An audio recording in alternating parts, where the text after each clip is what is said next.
കുടുംബകോടതി വിഷയങ്ങളുമായി ബന്ധപ്പെട്ട് വരുന്ന പുതിയൊരു വീഡിയോയിലേക്ക് എല്ലാവർക്കും സ്വാഗതം. വീഡിയോ കാണുന്ന ആർക്കെങ്കിലും കുടുംബകോടതി വിഷയങ്ങളുമായി ബന്ധപ്പെട്ട് എന്തെങ്കിലും സംശയങ്ങളുണ്ടെങ്കിൽ കോൺടാക്ട് ചെയ്യാം.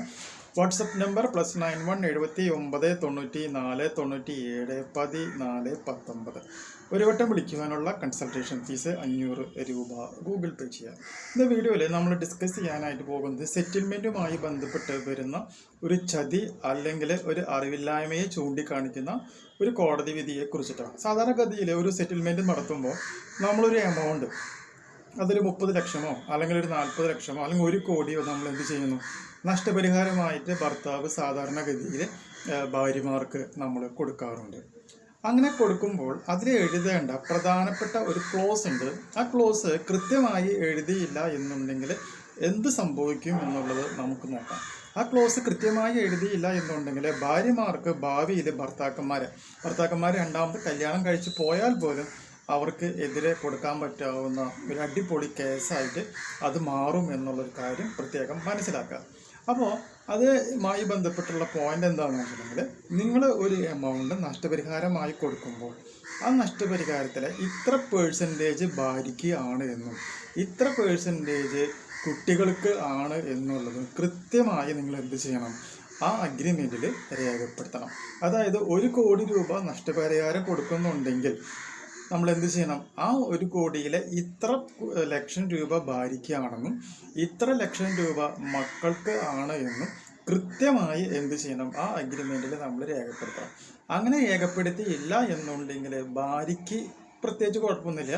പക്ഷേ മക്കളുടെ കാര്യം രേഖപ്പെടുത്തിയില്ല എന്നുണ്ടെങ്കിൽ കോടതി എന്ത് വിചാരിക്കും, ഈ തുക മുഴുവനും ഭാര്യയ്ക്ക് കൊടുത്തതാണ് എന്ന് വിചാരിക്കുകയും മക്കൾക്ക് ഒന്നും കൊടുക്കാത്ത കാരണം കൊണ്ട് മക്കൾ ഏതെങ്കിലും സിറ്റുവേഷനിൽ കോമ്പൻസേഷൻ ചോദിച്ചുകൊണ്ട് അച്ഛനെതിരെ കേസ് കൊടുക്കുകയാണ് എന്നുണ്ടെങ്കിൽ അച്ഛൻ എന്ത് ചെയ്യേണ്ടതായിട്ട് വരും, ആ തുക കൊടുക്കേണ്ടതായി വരും എന്നുള്ളൊരു കാര്യവും പ്രത്യേകം മനസ്സിലാക്കുക.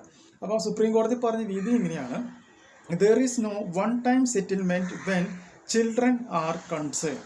Supreme Court says divorce settlement does not cover child maintenance എന്നുള്ളത് കൃത്യമായി ഇതിൽ രേഖപ്പെടുത്തിയിട്ടുണ്ട്. അപ്പോൾ ഈ പറയുന്ന ഈ കേസിൽ ഭർത്താവ് ഭാര്യയ്ക്ക്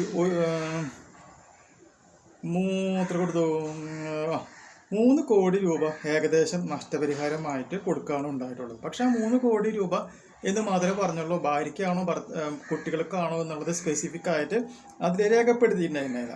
അതിനെ തുടർന്ന് ഭാര്യ കുറച്ച് നാളുകൾക്ക് ശേഷം ഭർത്താവിന് എതിരെ എന്ത് ചെയ്യുന്നു, രണ്ടാം വിവാഹം കഴിച്ച ഭർത്താവിനെതിരെ കേസ് കൊടുക്കുകയും മക്കൾക്ക് ചെലവിന് വേണം എന്ന് പറഞ്ഞുകൊണ്ട് സ്പെഷ്യൽ ആയിട്ടുള്ള ഒരു കേസ് കൊടുക്കുകയും ചെയ്തു. അങ്ങനെ കേസ് കൊടുത്തതിൻ്റെ അടിസ്ഥാനത്തിൽ സുപ്രീം കോടതി എന്ത് ചെയ്തു, മക്കൾക്ക് അനുകൂലമായിട്ടാണ് വിധി പ്രഖ്യാപിച്ചിട്ടുള്ളത്. മക്കൾക്ക് എന്ത് ചെയ്യണം, ആ കുട്ടിക്ക് ഡയബറ്റിക്സ് എന്ന് പറഞ്ഞ അസുഖമുള്ളത് കൊണ്ട് ലൈഫ് ലോങ് ആ ഡയബറ്റിക്സ് ചികിത്സിക്കുവാൻ ആവശ്യമായിട്ടുള്ള എല്ലാ പണങ്ങളും ഈ ബയോളജിക്കൽ ഫാദറായിട്ടുള്ള വ്യക്തി കൊടുക്കണമെന്ന് കൃത്യമായി അവിടെ രേഖപ്പെടുത്തുകയും ചെയ്തിട്ടുണ്ട്. അപ്പോൾ അതുകൊണ്ട് തന്നെ സെറ്റിൽമെൻറ്റ് എഴുതുമ്പോൾ ഞാൻ ഈ പറഞ്ഞ കാര്യം കൃത്യമായി മനസ്സിലാക്കുക. അങ്ങനെ കൃത്യമായി എഴുതാത്ത സെറ്റിൽമെൻറ്റ് രേഖകളുള്ള ഭർത്താക്കന്മാരുണ്ട് എന്നുണ്ടെങ്കിൽ ഒന്ന് മനസ്സിലാക്കുക, നിങ്ങളുടെ കുട്ടികൾക്ക് വേണമെന്നുണ്ടെങ്കിൽ എന്ത് ചെയ്യാം, നിങ്ങൾക്കെതിരെ ഇനിയും കേസ് കൊടുക്കുവാനായിട്ടുള്ള ഒരു സാഹചര്യം അവിടെ ഉണ്ട് എന്നുള്ളത് മനസ്സിലാക്കിയിരിക്കുക. സോ ഈ ഒരു ഇൻഫോർമേഷൻ നിങ്ങൾക്ക് യൂസ്ഫുൾ ആയിട്ടുണ്ടെങ്കിൽ തീർച്ചയായും നമ്മുടെ ചാനലൊക്കെ ഒന്ന് സബ്സ്ക്രൈബ് ചെയ്യുക. തൊട്ടടുത്ത് കാണുന്ന ആ ബെൽ ബട്ടണും എനേബിൾ ചെയ്യുക. പുതിയൊരു വീഡിയോ ആയിട്ട് വീണ്ടും കാണാം. ബൈ.